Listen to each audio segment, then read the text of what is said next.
The entry point for the nail is typically at the tip of the greater trochanter on the AP X-ray and at the junction of the anterior and middle third of the great trochanter on the lateral X-ray.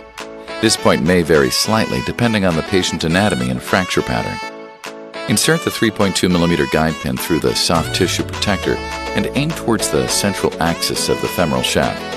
Advance at least to the level of the lesser trochanter. The pin trajectory is verified through fluoroscopy.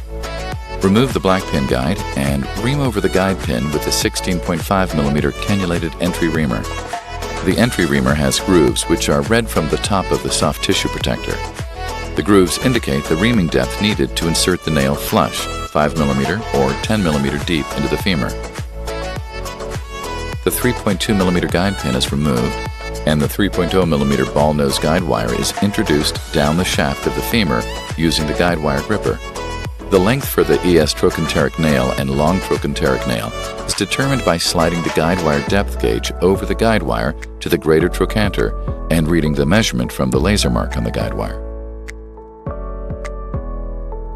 Begin reaming with the 8 mm end cutting reamer over the ball nose guide wire. Sequentially ream larger with the side cutting reamers until cortical chatter is achieved. It is recommended to ream at least 1.0 to 1.5 mm over the desired nail diameter. Introduce the nail into the proximal femur over the guide wire using the radiolucent targeting arm to control nail rotation. Complete the insertion with gentle mallet strikes on the impactor pad. Once the desired nail depth has been achieved, insert the lag screw triple sleeve assembly through the targeting arm by pressing the black button. Slide in the assembly until it contacts the lateral cortex of the femur. Remove the obturator and place the 3.2 mm lag screw guide pin through the pin guide. Verify the pin depth and trajectory using fluoroscopy. Place the guide pin depth gauge with the flat end against the pin guide under the 3.2 mm lag screw guide pin and read the measurement. The guide pin is measured to the tip, so at least 5 to 10 mm should be subtracted from the measurement when determining drilling depth and lag screw length selection. Other factors such as fracture reduction, nail position, and anticipated fracture compression should be accounted for.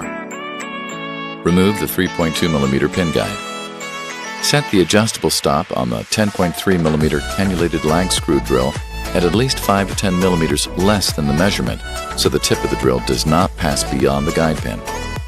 Insert the 10.3 mm cannulated lag screw drill over the guide pin and drill into the femoral head until the depth stop contacts the sleeve. Slide the lag screw inserter assembly over the guide pin and through the lag screw sheath. Rotate the assembly clockwise with the blue handle. When the black laser marking on the inserter reaches the sheath, the lag screw has exited the other end of the sheath. It is recommended to insert the lag screw further if intraoperative compression is planned.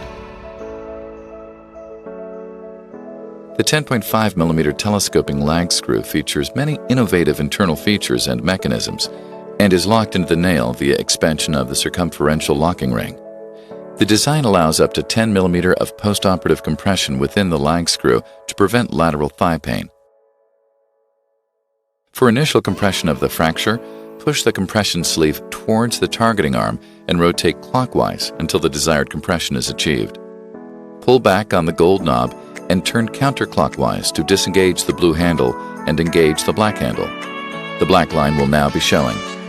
To lock the telescoping lag screw, hold the blue handle stationary and turn the black handle clockwise until the torque limiter clicks.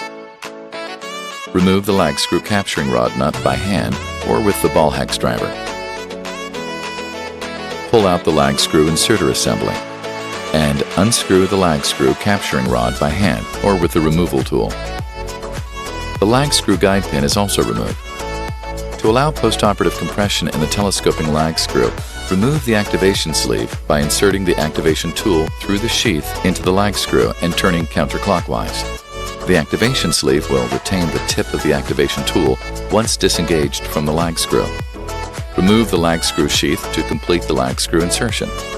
For the ES trochanteric nail and short trochanteric nail, distal locking is performed through the targeting module. Place the distal screw triple sleeve assembly through the appropriate distal hole in the targeting module and mark the skin. Make the incision and advance the distal screw triple sleeve assembly to the lateral cortex of the bone. Remove the distal drill guide obturator. Drill bicortically using the 4.0 mm calibrated drill bit. Determine the screw length using the calibrations on the drill bit. Remove the distal drill guide and insert the 5.0 mm captured screw with the 5.0 mm hex driver. When the first laser mark reaches the sheath, the bottom of the screw head has reached the other end of the sheath.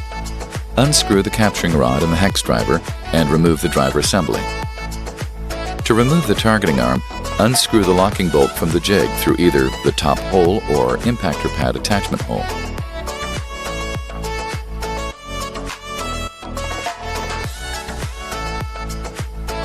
As the fracture begins to heal, the telescoping lag screw is able to compress up to 10 mm without any lateral protrusion into the surrounding tissue. The Arthrex Trochanteric Nail System is available in 3 nail types: the short nail, long nail, and innovative ES nail.